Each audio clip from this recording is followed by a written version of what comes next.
Hey, everybody. Welcome back to the Blue Ribbon Lounge podcast. Welcome back to the lounge.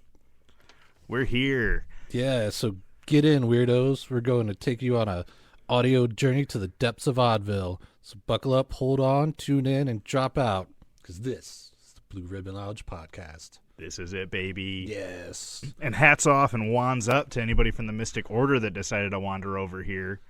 Shout out to Tyler and his podcast Black Magic TV. Fucking doing some crazy stuff over there. I always like watching them.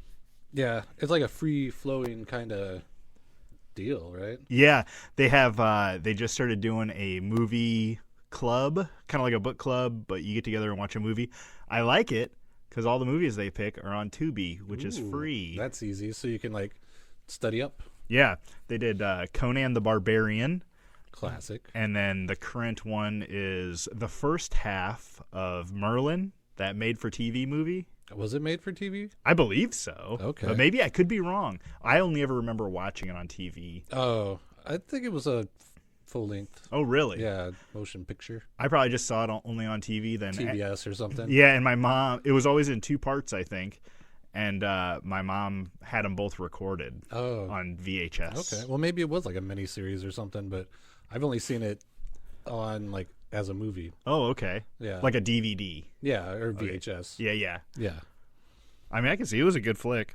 Yeah. I want to give a shout out to a Tyler also. Oh, that's interesting. New guy at work. Oh, okay. He didn't know we had a podcast, and he's like, "Is it your podcast?" I'm like, "Well, I'm on it. I co-host it." It's our podcast. Our, yes. You could tell people it's your podcast too. Well, I'm like, it's not like I'm just like produce it or something. Like, yeah. Well, yeah. I'm one of the talking heads. Yes. Yeah. The second half. I mean, you're doing half the talking, half the stuff. Well, thanks for being here with us, you time traveling beauties. We look forward to you listening to us in your present state, present, whatever that may be. Whether you're riding that high of your first coffee of the day, or knocking back a couple, sitting in your dungeon lair. Right, or you just need some not monotonous, but monotoned, smooth voices to put you to sleep.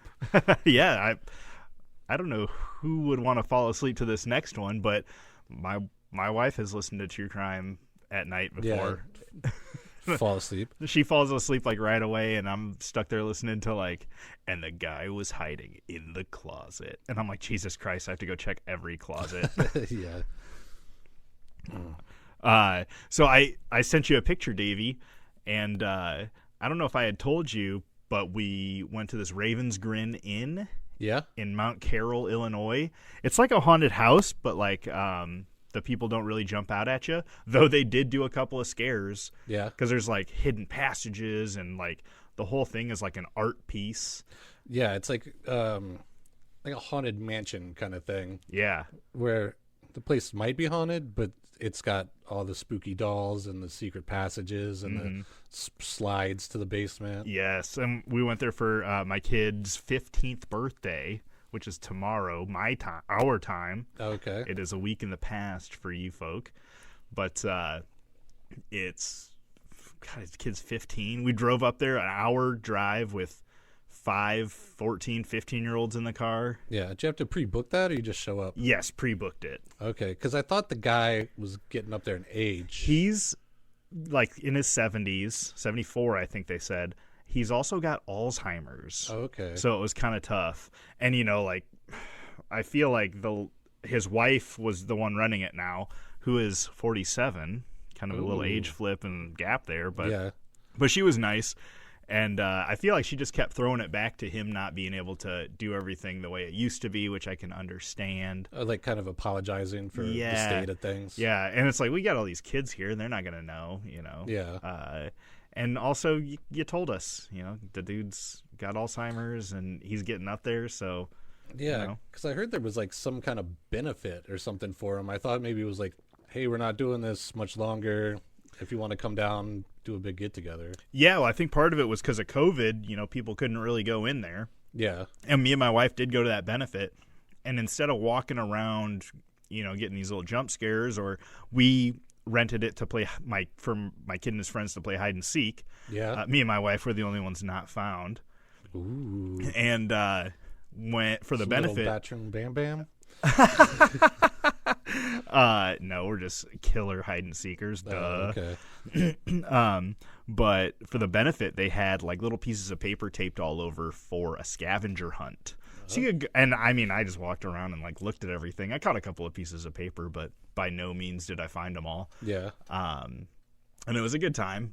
But just so I was hidden in a spot next to a mannequin, and I'll try to put this on the Facebook, next to a mannequin with like a cyclops eye and blood all over his face and big hair. And so like I would turn on my phone flashlight and like kind of look around, and I saw everything and made sure it was a good spot.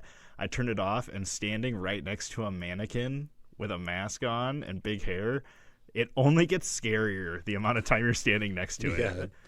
The more you think about it. Yeah. And then I'd have to flip on my light every once in a while. I'd be like, okay, he's still fake. Don't worry, Matt. He hasn't moved. All of a sudden, he's like in a different position. Right. It's like hands slowly come to your neck. Like, hey, where'd you get that knife? Yeah. I noticed that before. But it was a good time. And kind of bordering on our topic for today, not only scary, kind of spooky stuff, but mad scientists. Yes. Which is a good topic. Yeah. I felt like any one of these could have been a full podcast. Yeah. I got a bunch from kind of around the same time, which was like that in itself could also be a full podcast, and probably has been for many of people.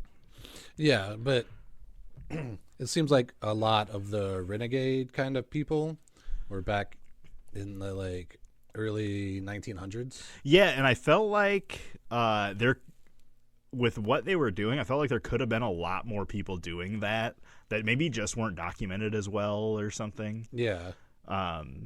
Maybe some people have only kept the biggest ones alive, Right, to retell. Yeah. So I was thinking a lot about that, like all the mad scientists that never got notoriety. That nobody ever talked about. Yeah. They were just doing it in their basement or their attic of their castle. Yeah.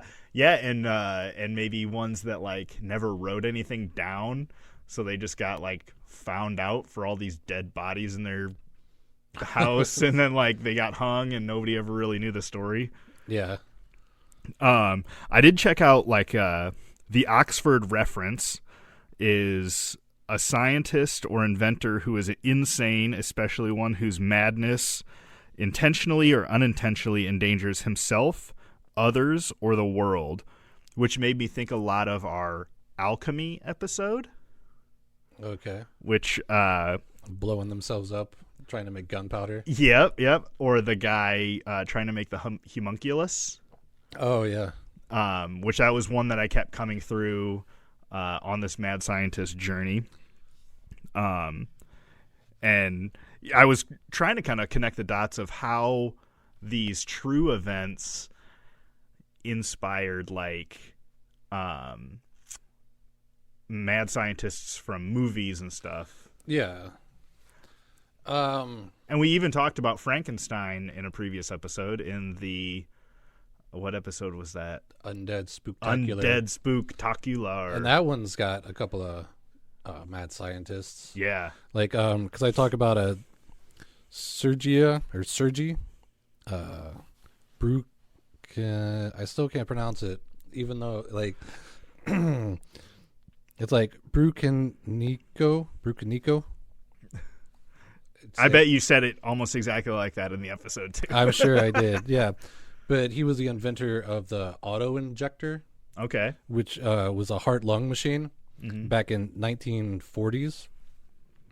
And pretty much what it does is acts as the heart, moves blood through the circulatory system and oxygenates it. So like heart and lung, like a heart and lung machine. And he was the lead for the Institute of Experimental Surgical Devices and Instruments. And this was like a precursor to things they use now for when they do like open heart surgery or any kind of like where they have to crack your chest open.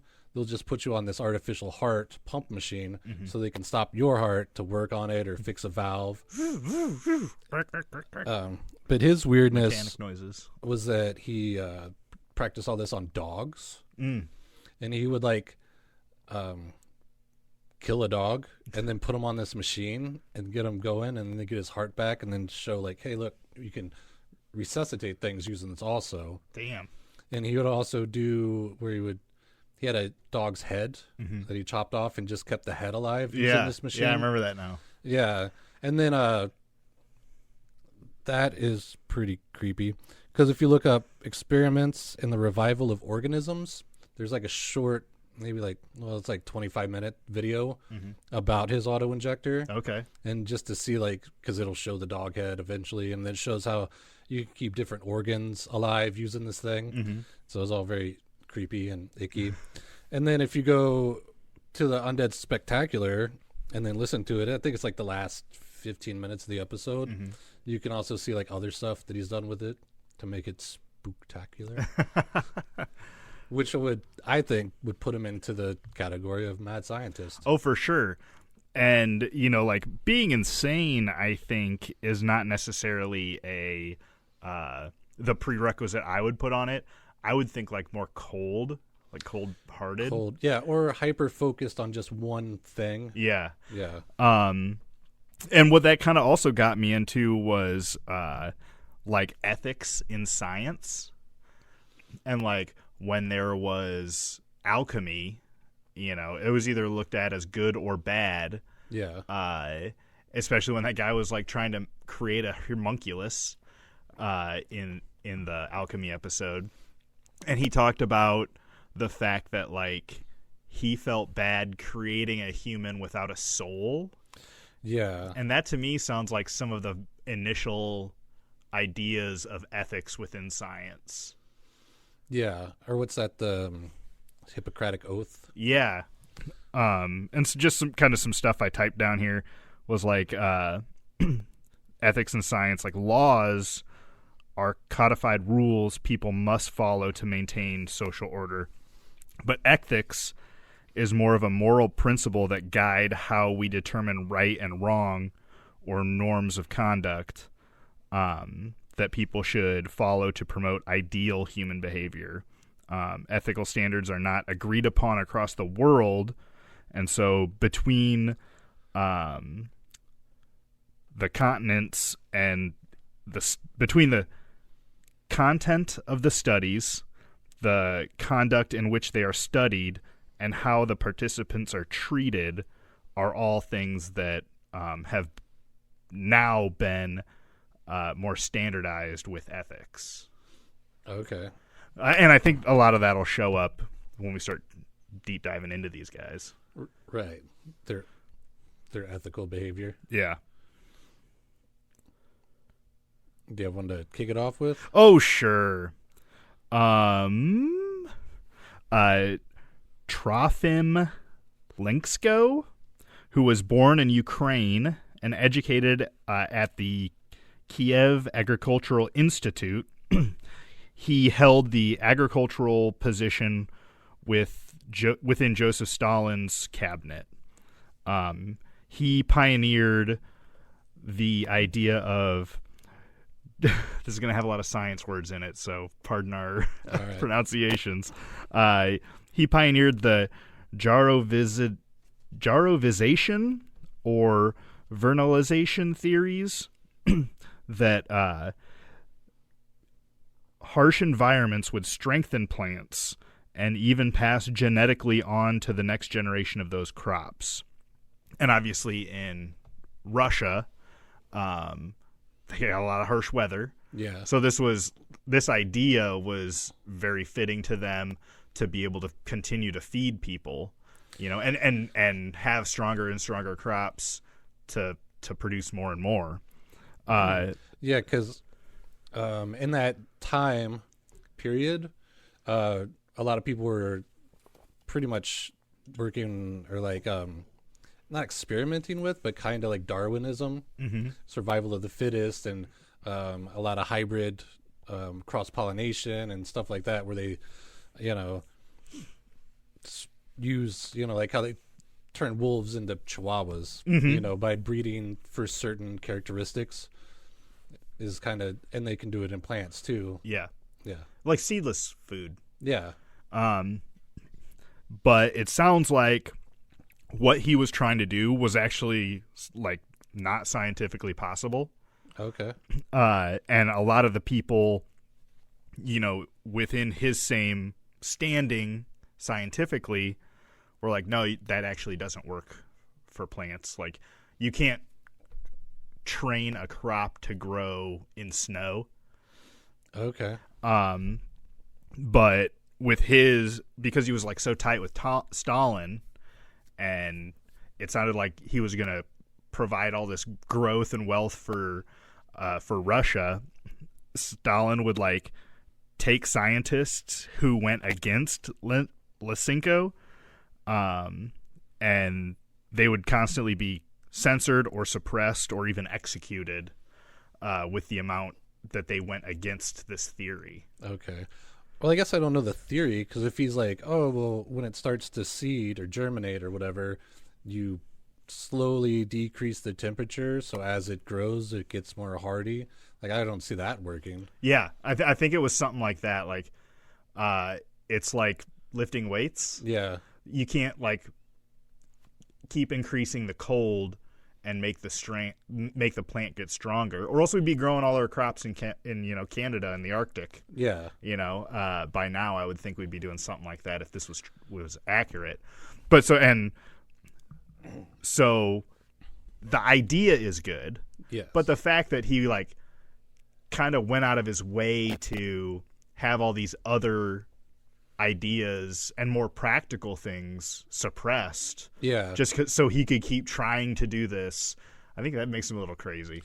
Yeah, but I also think if you could flip a switch and had all the knowledge, you would find out that a lot of scientists kind of do this sort of thing, or maybe not the scientists per se, the policymakers behind them. Yeah, or like the whole part of this complete breakfast for cereal.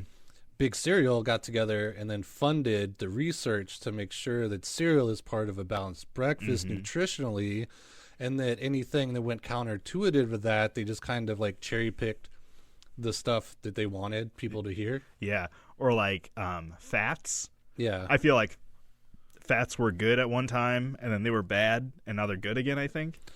Yeah, well, that's the Big Sugar thing, because they wanted scientists to say that cholesterol is what causes heart disease. Yeah. But really sugar is like the leading cause of heart disease. Yeah, for sure. But they had the money and they could just be like, nope, look, cholesterol. Yeah. Yeah, and if you pay people to have papers published, that are doing the work that you think is valid, man, that's a pretty powerful tool. Right? That was my first one. That was your first one? I'm starting it off easy, Dave. Okay. A little hot lob ball. Well, from that same era, he was a Stalin scientist. Ilya Ivanov. He was in 1926. He was one of the leading researchers of artificial insemination. Mm-hmm. Because before then, they didn't really do that or know that it worked. And then he started off with a lot of horses and stuff. Yeah. Oh, you seen this guy too? Yeah. Yeah. Like how it's a female horse and a male horse, or a female horse and a male donkey. You can make a mule. Yeah. But like a mule is usually sterile. Mm-hmm. And I think it's rare, but if you have like a male horse and a female donkey, you get something called like a daisy or a dutzel. It starts with a D, but it's like super rare that a donkey can get pregnant by a horse. Okay. But a horse can get pregnant by a donkey. Okay. Yeah. But horses are always giving it up. Right. And then like dog breeds. Oh yeah, yeah. Yeah, that kind of stuff. And then but he got the idea that because they've, certain cat breeds like tigers and lions, they don't get together in nature, but if you get them together, you can make a liger, or a tigon, whatever you want to call it. So he thought that we could have a humanzee, which is a human chimpanzee hybrid, and he actually talked Stalin into giving him it was like 30,000, but in today's money is like $1.5 million to go to New Guinea and see what he can do. Is that where he did the experiments? I didn't see that. Yeah, South Africa. Okay, because I knew he had went there to gather chimpanzee semen. Yeah. Because it sounded like first he wanted to inseminate people with chimpanzee semen. Well, I think it was the other way first. Okay. Where he got some volunteer, and then he had 2 or 3 female chimpanzees. And then because he didn't want anybody to know what he was doing, he said it was just, regular fertility experiments, like chimp on chimp action. Yeah. But I imagine he started using his own stuff first. I don't know. I don't know about that. But of course, it's like an unknown person because you don't want to be known as the chimp fucker. But I guess it didn't take. But they were also saying that in the wild, like, they have to be romance. They got to go out to dinner. You got to hold their hand. They're not just gonna like ovulate or like drop an egg. And then also, if it's a traumatic experience, their bodies might reject it and it might not take. Kind of thing. And that might be a science that like you don't want a really shitty chimp husband. Yeah, that's gonna like throw on you. Right. Or if it's a traumatic situation, it's gonna abort itself, kind of thing. Yeah. If you're like, I don't know, if you were like some sort of half chimp turning into a human type situation. Well, if you're warring with another tribe, maybe you don't want to have a baby right now. Yeah, exactly. All hands on deck type thing. Right. So then he decided to go the other way, the opposite way, with getting female ladies and then using chimpanzee sperm. But of course he didn't tell them. But then when it leaked what he was doing, of course everybody was appalled.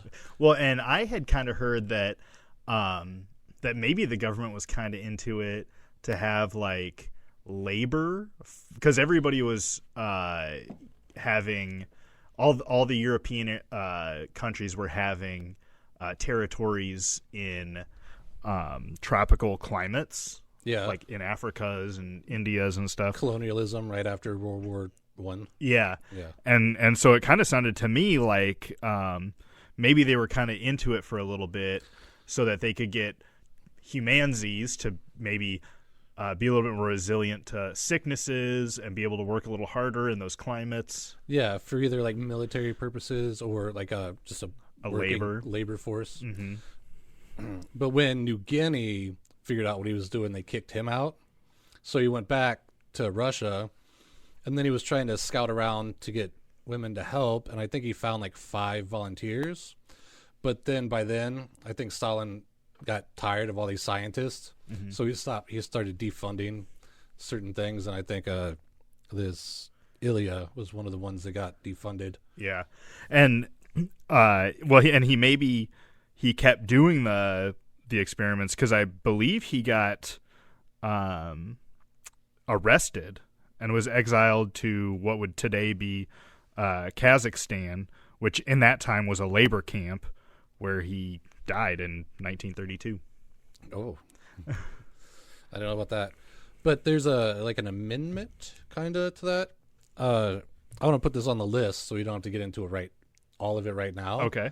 But there was a monkey found in South Africa that they ended up naming Oscar, and they said was a humanzee. And there's like pictures of this cat and not a cat. But yeah, like these animal trainers went down there and they got 2 chimpanzees and Oscar, and they're like, he never walked on his knuckles. He's bald, like no hair on his face. Oh. Yeah. And I got kind of sidetracked going down that rabbit hole. But I think that would make a good episode, like, to talk about his story. Oh, yeah, for sure. We'll put that on the list. Speaking of chimpanzees... But I was just bringing that up because they found him in South Africa, where this doctor had been doing these experiments. One took. Yeah, maybe. Tarzan. Oh. Speaking of monkeys, Harry Harlow, who worked at the University of Wisconsin as a researcher, he wanted to determine the effects of love in primate development. So he would take juvenile monkeys and he would put them in isolated cages for 1 or 2 years at a time to keep them away from their mother. And those monkeys, I don't know if they were monkeys or apes actually, but their mother would be replaced by a cloth doll.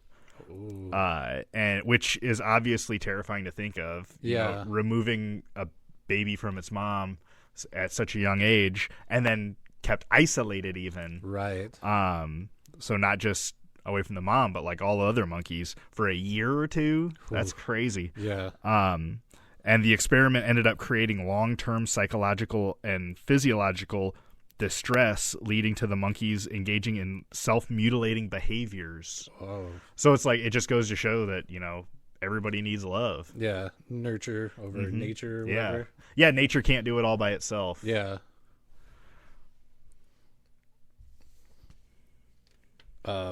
Well, this one is not about monkeys, but it kind of relates to what you were talking about, sort of.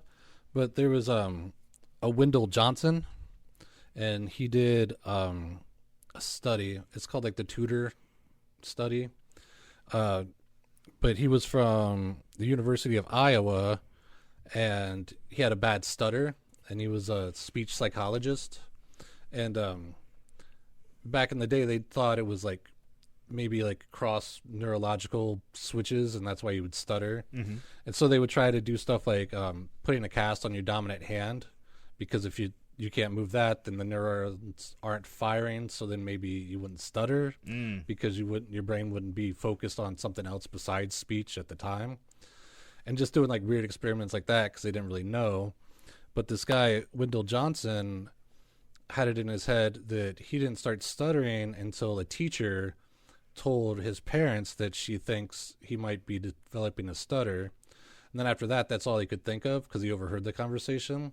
And then he became super self-conscious, and he feels like it made him have a stutter. Oh, no. Like one of those things where, was he going to stutter and they just told him before, or because they told him he developed the stutter? And like one of those, like, don't think about the elephant in the room. What are you thinking about? The elephant in the room. Yeah. Yeah. And so he got this assistant, and their theory was that they could make kids stutter and then maybe make kids not stutter. So they came to Davenport, Iowa. No way. Yeah, it was called the Soldier and Sailors Orphanage. Okay. Because it was right. Well, the orphanage was started after the Civil War, for all the kids from, all their fathers died in the war. Yeah. But I guess it was like a cluster of buildings, so I wonder if it's like that Annie Whitmire. Oh yeah, that area. I bet. Yeah, and so she would come down, and they got 22 kids, and I think it was like they divided them 11 in Group A, 11 in Group B, and I think there were 5 kids in each group that actually stuttered, and then others that didn't, just as a control. And then in Group A, the lady would be like, well, they got them all together, and she got a panel of people, and then they ran them through tests and then gave them a grade on how bad they stuttered or how their speech was, just to get a baseline. And then Group A, she would be like, oh, no, it's a phase, you'll grow out of it, or you have the perfect speech, like you're really good at speaking. And the second group, she would be like, oh, no, you stutter, you're stuck like this, like you should probably maybe not talk, like you should, and just was like super shitty to them. And the kids in Group A, some of them actually got worse in their speech. Really? And then Group B, they were having a tough time because then the kids would just stop talking, or not want to talk, or like the kids that didn't have a stutter would start doing like stutter things, like because people that stutter sometimes will like snap their fingers to like get the word out, or or like shuffle their feet or get really anxious when they have to talk. And the non-stutterers were getting the symptoms but not the stuttering part, if that makes sense. Yeah. And then a lot of kids just stopped talking. They wouldn't stand up in class. Their grades just went into the pits. One lady ran away and ended up getting put in like a reform school or something, and then later on like taking herself out. Oof. Yeah, and they were like, and then after the experiment, like they tested them, and like, yeah, the good kids, some of them got worse, and then the bad kids, some got better, but it was like negligible, that the results didn't really mean anything. Yeah. But what did happen were the kids in group B, a lot of them had like lasting effects where they became withdrawn and just kind of like in their own head and focused totally on their speaking and not speaking pretty much. Yeah. And I guess like 60 years later, because like when he did the report, or when the lady gave her report, he didn't even like publish it or anything, because he was like, it didn't really prove what he was trying to say, is that it was more like stuttering comes from the parents, but not genetically. And it just comes from them being like, hey, you're stuttering, or hey, sit up, hey, stop. And then you just develop a stutter from, PTSD. Yeah. Instead, he just gave him PTSD and no stutter.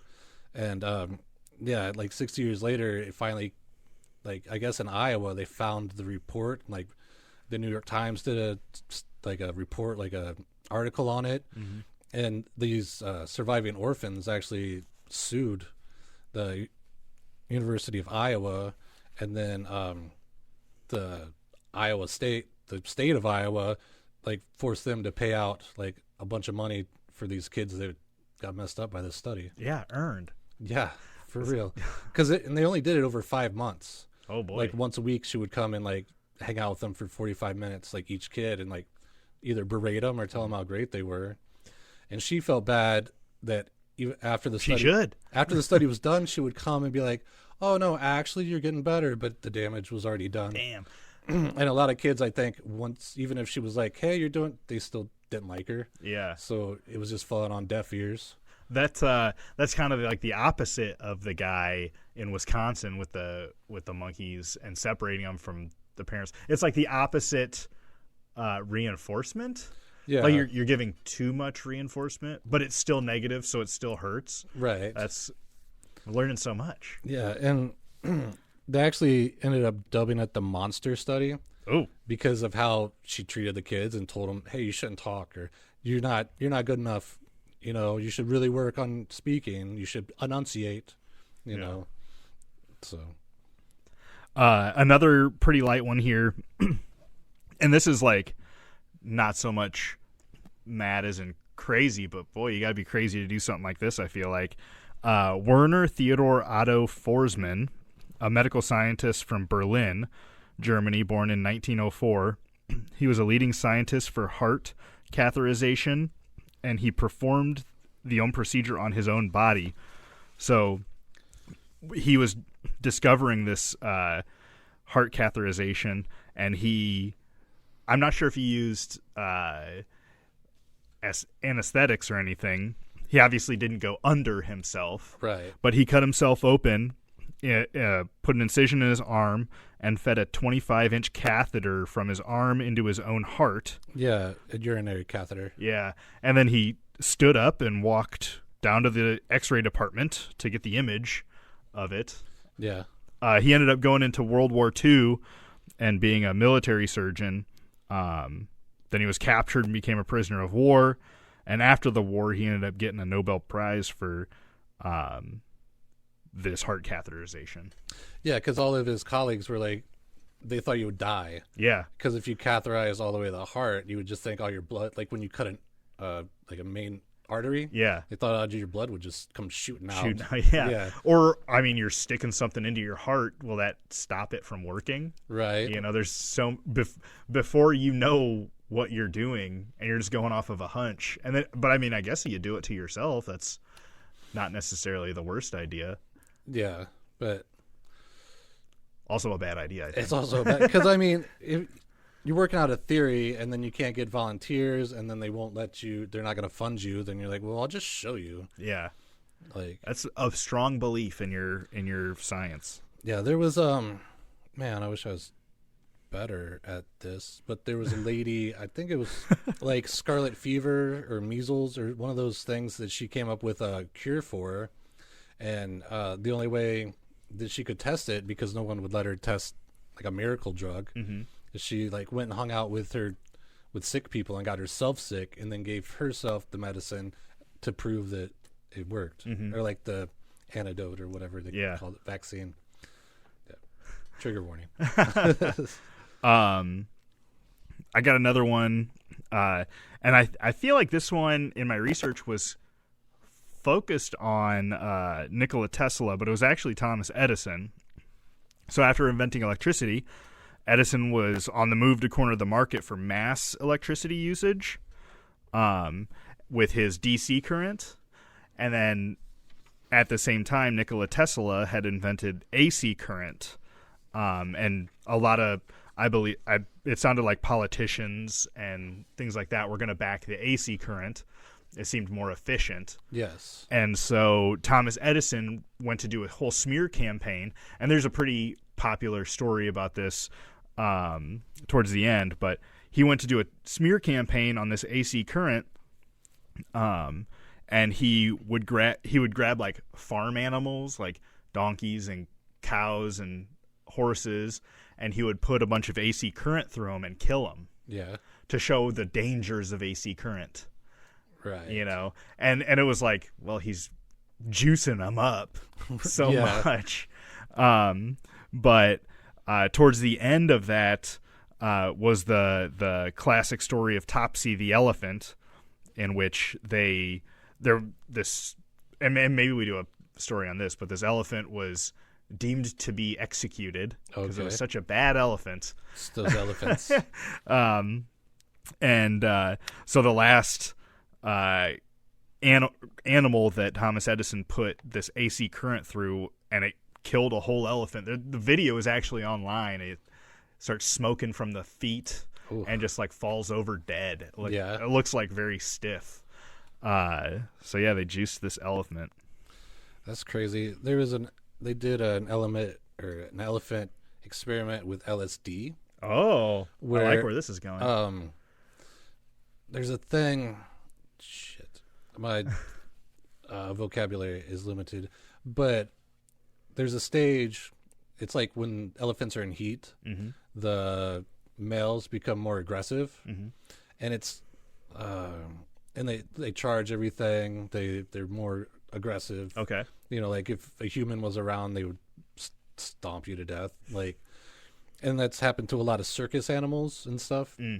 And they wanted to, I don't know, like look at its brain or like see what would happen if an elephant in captivity did this.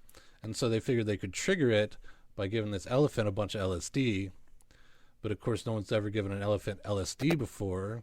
So they gave it 25 times the amount that would fry a human's brain. Okay. And so they injected the elephant with it. And then almost instantly, the elephant like went into seizures. Oh, God. Because they gave it too much. Yeah. And so... Because an elephant brain probably isn't that much bigger than a human brain, right? Like, kind of like dinosaurs. I think something like that. I've never seen an elephant brain. I'm not a scientist. Yeah, but like it started having seizures and stuff, and some people stopped there and was like, "Look, you can overdose on LSD," but at the same time they gave it antipsychotic to stop the seizures and to kind of stop what they would guess would be hallucinations. And then they gave it a bunch of barbiturates that were actually used in like euthanasia. And then the elephant died. Oh, God. So it's like, first of all, you gave it way too much. Yeah, he was having a good trip before, though. Yeah, and then you can't really say that he overdosed on LSD because you also gave him a bunch of other drugs on top of that, plus the barbiturates that are used for like euthanizing animals. It says that the elephant brain is about 3 times heavier than a human brain, so I'm assuming about 3 times the size. Yeah, it would make sense. A brain's kind of built the same, I think, for my limited knowledge. Yeah. Unless theirs are soggy, and so they're like they're light and fluffy, so it's huge, but it's only 3 times heavier. Light and fluffy. I mean, what's 3 pounds of cotton candy look like?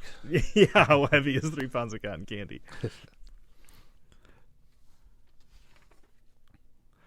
The last ones I got are all World War II stuff. What do you think? Okay. I got one that's right around there, too. Okay. You go. Okay. This one's like a longer one that I did my research into. But Jack Whiteside Parsons. Oh, okay. He was an American rocketeer. He was born October 2nd, 1914. But Parsons was like a I think the most he had was a high school degree, and he went to a couple years at college, but then dropped out. But he was like a genius when it came to chemicals and like chemistry and things like that. Like he was just kind of intuitive to whatever you needed, he could mix up. Okay. And he hooked up with Frank Molina and like 3 other guys, and they all worked out at Caltech. And they would go out into the desert in Pasadena and build rockets, because this was back before we had rockets. Yeah. And they were able to make a liquid and a solid state rocket. Like, so they had to make the fuels and the ignition and the thing to put it in so it would fly into the atmosphere. And they were able to do that. And they started up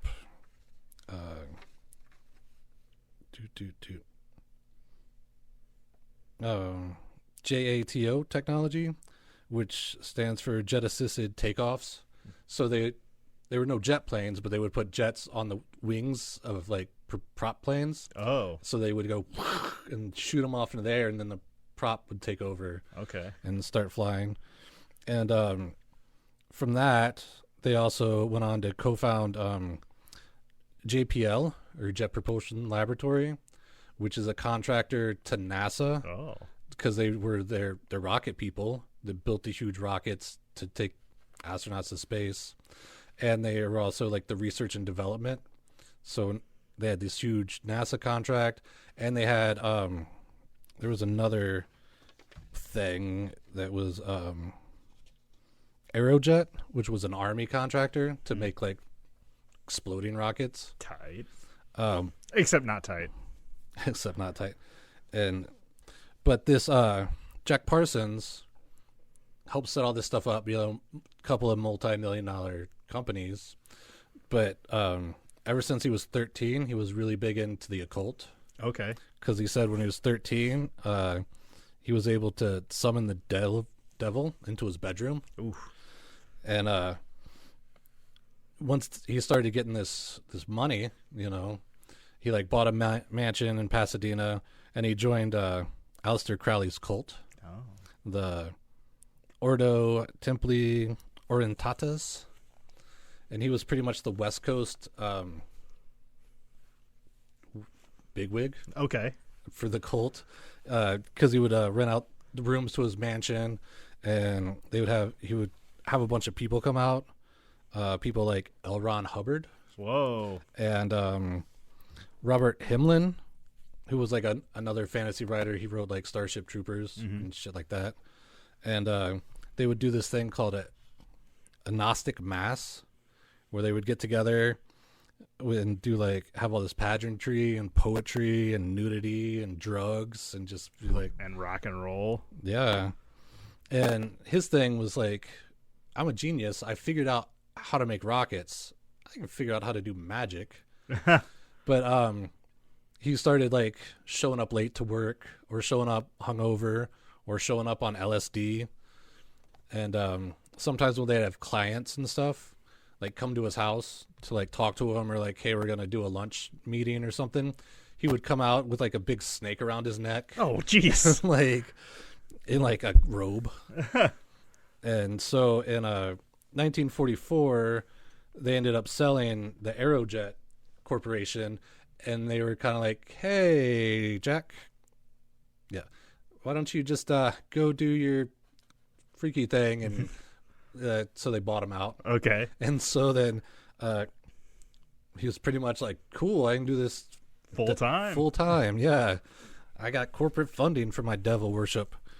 And so L. Ron Hubbard ended up moving into his mansion with him, and they spent like months working on this Babylonian like ritual, which they were gonna use it to summon the goddess Lady Babylon, and she would then in turn give birth to the Antichrist. Jeez. And so then they went out into the desert, after they worked all their stuff out, and they would chant, and they would draw satanic symbols with swords, like in the air. Swords are cool. Yeah, they would drip animal blood onto runes, and then they would put on violin music, and then masturbate on mystical tablets. Damn. And I don't know how long they were out in the desert, but it sounds like 8 hours. 8 hours. That's a lot of work. A lot of stuff to do. Yeah, and then there was this lady, Anna Lee Newitz, who wrote like an essay, not really like an autobiography, but like a long article, like a vignette about him. And she has an expert that's like, magic, yes, but it was also the future founder of Scientology jerking off with the founder of JPL to indirectly spawn the Antichrist. That'd be a crazy story to tell. Yeah, and I guess when they got back to his mansion, there was a woman at the house, but her name was Marjorie Carmen, and they thought, oh, that's her. We summoned her. She's gonna be the Antichrist. So then, of course, Parsons starts dating her, gets rid of his wife, marries this lady because he wants to be, the stepdad to the Antichrist. Yeah, Satan's daddy. But then he also had a side piece that L. Ron Hubbard was also dating on the side, because I guess L. Ron Hubbard was married also, but they just had the side chick because I guess Satanists are all free love. Yeah, fluid. But him and Parsons and this lady they were both dating, they were probably doing coke and came up with a business plan. Okay. And L. Ron Hubbard and this girl's like, oh, we can get that started. We just need $20,000. And dude at the time, Jack, was like, that's about all he had left of his like buyout. That's it? Spent all his money on swords and tablets? And paying rent on mortgage on a huge mansion. Yeah. That'll get you. Fancy cars, But what actually happened is L. Ron Hubbard and this lady took the $20,000, bought 3 yachts, and then skipped town. They left the country. Yeah, and just left him high and dry. And created Scientology. Yeah, exactly. Because if you look at Scientology, they have the yacht, and I think when he was on the yachts, that's when he got the idea. And when he came back to the States, he wrote Diagnetics. Oh, okay. Yeah, so it's all wound together. And then in 1952, because he did some contracting for Israel and stuff, like writing manuals for their rocket program. Mm-hmm. And so the government was kind of like, you can't really do that. We don't know if you're sharing secrets. So they took away his security. Security pass, whatever it's called. It's clearance? Yeah, it's clearance. Clearance. His top secret clearance. And so then he couldn't work, government contracts. So all he could really get was like Hollywood gigs doing pyrotechnics. Oh. And he was in his garage one day mixing up some pyrotechnics and ended up blowing himself up. Damn, how the mighty have fallen. Yeah. But I thought that was a crazy scientist. Yeah, that's a mad scientist right there. Yeah, the last ones I got, it started off with pretty harmless with J. Robert Oppenheimer. Oppenheimer Smith? Did you see that movie, Oppenheimer? No, me neither. I opted for Barbie, and it was a good flick. Yeah, well, it's 3 hours, so it's like one of those where it's like I'd be committed. Yeah, I'd have to take a pee break. So obviously, Oppenheimer was born in 1904, ended up getting a Harvard degree in 1925 and a doctorate from Göttingen, some sort of maybe college, in 1927. By the time World War II broke out, and France had fallen, he joined the military, and they assigned him to be the leader of the Manhattan Project. And obviously the Manhattan Project, pretty bad. Nuclear bombs, killing a lot of people. But what I didn't know is that at the time that they were testing, their test site was like 200 miles from Los Alamos and White Sands, New Mexico. And there was a ton of indigenous people out there. Yeah. And to get them to leave, they gave them $7, from what I heard. $7? $7. And then a bunch of them stayed, and then they just did the testing anyway. Yeah. Yeah. And that's a pretty well-known one. Well, that's, that song, How Do You Sleep When Their Beds Are Burning? Oh, yeah. That is about Australia and how they took the land from their indigenous people to test nuclear weapons. Yeah. So that's why it's like your bed's burning, like we're dropping bombs on your ancestral home. Yeah. Yeah. And so Oppenheimer's counterpart, not necessarily counterpart, but a scientist in Germany, Joseph Mengele. I don't know if you have heard of him. Mengele? No. Mangela? No. Mengele? I think it's actually Mengele. Mengele? They called him the Angel of Death. He was born in March 16th, 1911, in Günzburg, Germany. He ended up getting a bone marrow disease as a child, and most people died of this illness, but he ended up surviving, and he graduated from school, ended up getting his PhD, and at the time when he was in college, there was a lot of political upheaval in Germany. You don't say. And he did end up joining the Nazi Party in 1937. He was eventually put into a position with the genealogical section of the resettlement office as a practical eugenics researcher in Auschwitz. Oosh. So this gave him the ability to test pretty much any eugenics theories in the concentration camps. One of his first duties was to perform selection, and that would be determining which prisoners would live or die. His first selection ended up over 1,000 people were sent to the gas chambers, and he did this like 74 times. And approximately like 80% of all prisoners that were brought there were killed. Jeez. Yeah. And you're talking about selection.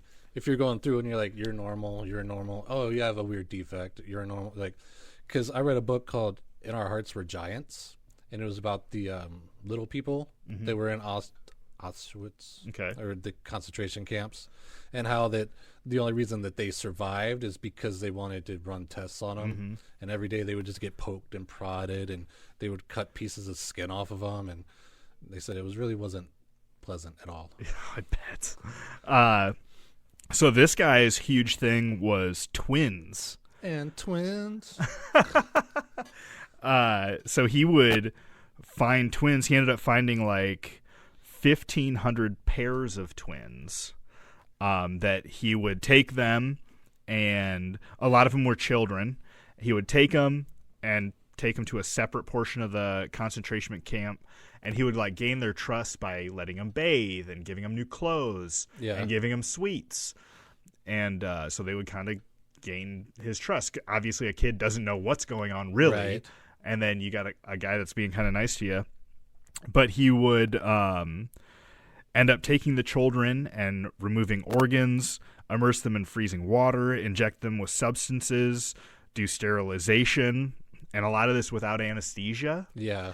And so he would do this to one child to the point of killing them, and as soon as they died, he would kill the other one as like a control group. Right. To dissect them both next to each other to kind of determine what the different things did to their bodies. Oh. And he would also do things like, so the obviously that's crazy, that's mad. Yes. But then his like human nature would come in, and so you'd have a young female Jewish prisoner in here, and he would think that she was attractive, right? Like normal human stuff. Yeah. But like with his eugenics background and stuff, he would like be pissed that he would think that. And so he would like select them for special operations or whatever, and just like brutally kill them. Oh. And like so he would like constantly fight with his like natural instincts. Yes, to be like, no, we're the higher race. Yeah. Yeah. And there was even a story where he like adopted a young boy, and I would assume that this was also, you know, a Jewish kid or maybe like a Roma or something. But he dressed the young boy up just like him, and he would like hold his hand and give him toys and sweets and walk around with him. And then when he got bored with him one day, and he just like walked him into the gas chamber and like killed him. Yeah, I'm guessing you lose your humanity after a certain point. Yes, and that was one thing that like reports after the war was over, other people would be like, yeah, he was fine. Like it seemed like, and I haven't done a huge study on, you know, German generals or whatever from World War II. Yeah. But from what it seemed like, a lot of the other generals having to do this kind of stuff would be drinking a lot, or like, you know, trying to find ways to make it logical to him. Coping mechanisms. Yeah. But he was just like excited to do these experiments and stuff. Yeah. You know, and that's, I think, where the mad scientist portion comes into it, where you're excited to learn more so than be a human. Yeah. Because there was a concentration camp in China. It's like lot something. It's like a number thing. Unit 731. Yes, that one. Unit 731. And they called their prisoners just logs. Yep. They didn't see them as human. They dressed them all the same. They didn't give them names. Yep. And anything or numbers. And the guy that ran that was Shiro Ishii, who was born in 1892 in Shibamaya. I said that way wrong. Shibayama. Oh. I didn't say it too wrong. Shimayama. In Japan. And he was born to a family of like high lords. They were descendants from like lords who owned lots of land. Yeah. And at that time, it sounded like people who were of higher nobility were literally thought to be more than, you know, just regular people. So he believed that these logs their lives were useless, so at least they were going to science. Yeah, kind of like a caste system. Yes. And after Japan had taken over a portion of China, which was Manchuria, in 1931. Which is now just like northern China, I think. Okay. Yeah. This portion of land gave Ishii the inspiration to create a biological weapons of mass destruction plant. After gaining the permission of the Emperor of Japan, he built Unit 731, known under the guise of the Epidemic Prevention and Water Supply Unit, because they didn't want people to know what was really going on there. Yeah. And Wuhan. Yeah, it has a lot of feelings of that. And Shiro Ishii would have Japanese soldiers taking Chinese civilians, men, women, and children. He would just have them like abducted and brought to this compound to work, and also be like explored on. Scienced on. Subjected to a lot of the same things you were talking about with that guy, the twin guy. Yes. Where they would put him in cold water or like starve him or operate on him without anesthesia. Yep. And so Shiro Ishii was really into chemicals and biology. After he had graduated and before Unit 731, he actually went to Germany and studied their chlorine gases. Okay, that's World War I stuff, I'm guessing. Yeah, is that what I said? Well, you said Germany, chlorine gas. Oh, okay. Because I don't think they used a lot of gas in World War II because it was banned. Exactly, and that's what he saw. He was like, he saw that everybody had gas masks. Yes. So it's not as effective to kill people. So he was studying compounds like the bubonic plague and anthrax, and he would inject the subjects with these poisons, and then while they were still alive and with no anesthesia, he'd cut them open to see how it was working through their body, their organs. He eventually started genetically altering the bubonic plague to be extremely potent. And since the plague can only be transmitted through blood, he planned to release injected fleas onto whole villages. So they caught a bunch of rats, got a bunch of fleas off of them, and injected the fleas. And with low-flying planes, they would drop baskets of these fleas onto cities. Did we talk about something like this in America? Yeah, Plum Island. Okay, yeah. Lyme disease. They think that they were working on chemical warfare using ticks. Okay. And that was with Lyme disease, Steve. Yep. I don't feel good calling him that. I know. Just call him Steve. Yeah, I should. But tell that guy I said hello. Okay, I will. And so they needed to figure out how to do this at higher levels, and they created these like ceramic jars that they were going to drop from planes at higher altitudes to be able to release these fleas. They also conducted experiments where they would like strap subjects to a board and blow up different types of bombs next to them to see how different shrapnel would affect people. Yeah. Flamethrowers. Yeah. And did we talk about Mission Cherry Blossoms at Night on an episode? No. Damn. Cherry Blossoms at Night? Yeah, Mission Cherry Blossoms at Night. And I think it was the UFO episode, but I didn't have time to listen to that. But Japan sent up 9,000 balloons filled with these bioweapons, different types of bioweapons. It ended up that only 345 of them made it to the United States. But one of them, on May 5th, 1945, landed in Bly, Oregon. A Sunday school teacher and her husband, Elise Mitchell, and her husband Archie, were driving their Sunday school class on a trip. Elise was pregnant and she wasn't feeling well, so Archie pulled over to let her get some air. Her and her students kind of walked into the woods just to, loosen their legs and stuff. Archie stayed by the car. The next thing he hears is, "Look what I found, dear," and followed by an explosion. Oh. And it was one of these balloons that had landed, and she didn't know it was a bomb. Yeah. And it triggered, and it blew her and this Sunday school worth of children up. Yeah. So when the Americans eventually bombed Japan and took it over, Ishii was actually given the opportunity to be pardoned if he turned over all of his data, which it's like that kind of experimenting on people is obviously not allowed in the United States.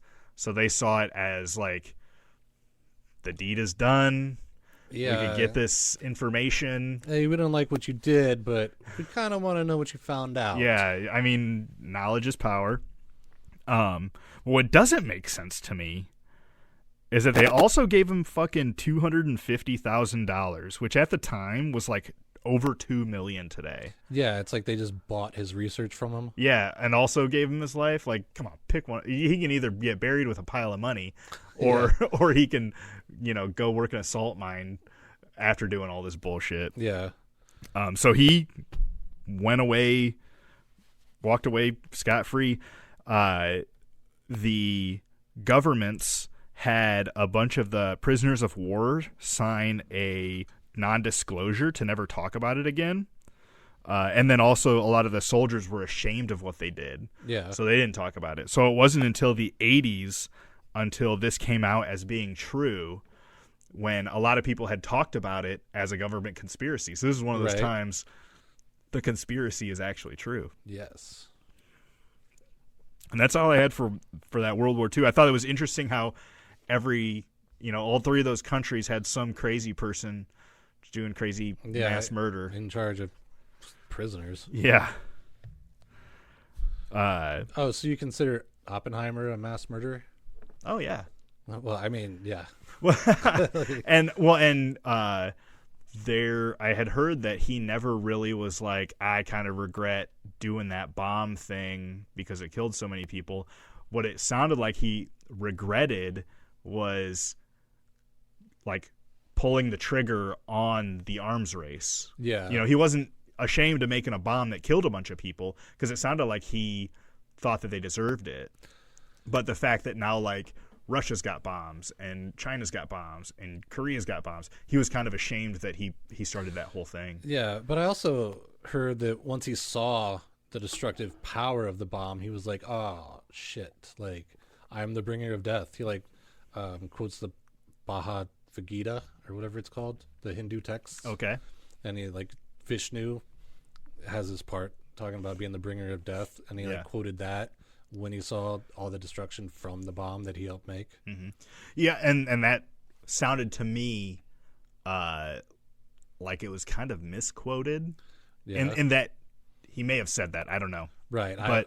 But maybe it was taken out of context. Like, maybe he was more like, I am the bringer of death. Not like, oh, man, I'm the bringer of death. Yeah. Okay. But and that's just hearsay from what I heard from a second source.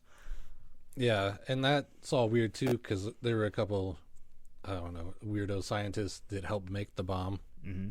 Like, there was one guy where there's a core, and then the core, if you, like, metals touch it, then it goes nuclear or whatever, and then sends off the radiation to make stuff blow up. And you'd have to run tests on it, you put a shield around it, but it has to be propped up and not touch the metal core.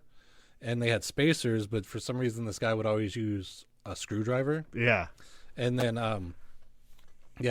Oppenheimer saw him do this a couple times, and he's like, you're not gonna, if you keep doing that, you're not gonna live another 10 months. And no shit, like the next time he was trying to show people whatever experiment he was doing, it slipped, and the thing went into whatever thermonuclear whatever, and he got a bunch of gamma rays before he could fix it and like make it stop going thermal. And he was like, where he was standing, he was able to shield the people that he was showing the experiment to. But like 3 months later he died of radiation poisoning. Wasn't there like a picture of him on the internet or something? I think so. Where yeah, he just like looks bad.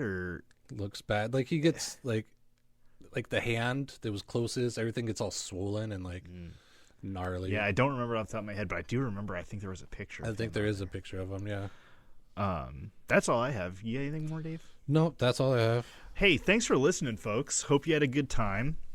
I just came across the Moon Rocks episode. Oh, yeah. And I remember that being a pretty fun episode. So if you're looking for anywhere to go, check out Moon Rocks. There's a bunch of episodes not on YouTube, so it might not be on there because I know it was an early one. They should all be on Spotify if that's what you listen through. Yeah, or Podbean, too. Podbean's a good one. Just go to podbean.com, search for Blue Ribbon Lounge Podcast.